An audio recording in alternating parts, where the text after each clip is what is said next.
उत्तम काव्य। हेलापुरी में कवियों का आदर बड़े स्तर पर होता था। प्रसिद्ध कवियों की तरह स्वयं कविताएं रचकर पढ़ने की बड़ी तमन्ना थी हेलापुरी के बहुत से लोगों को।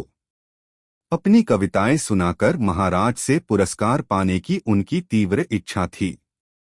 आस्थान कवि कुलशेखर के पास वे आते रहते थे और महाराज के दर्शन की अपनी अभिलाषा व्यक्त करते रहते थे।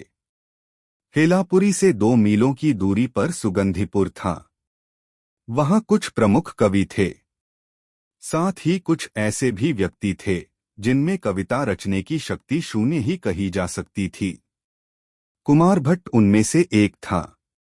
स्वरचित 2 काव्यों को लेकर वह कुलशेखर से मिला।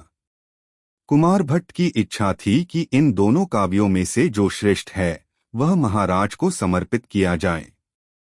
कुलशेखर ने उसकी इच्छा मान ली। अब कुमार भट्ट की खुशी का ठिकाना न रहा। उसने अपना पहला काव्य पढ़कर सुनाया कवि कुलशेखर को।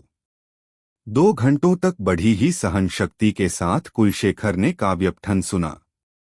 जब पहला काव्य सुनाने के बाद कुमार भट्ट दूसरा काव्य सुनाने जा रहा था, तब उसने उसे ऐसा करने से रोका और कहा, कविराज, अपना दूसरा काव्य सुनाने की कोई आवश्यकता नहीं।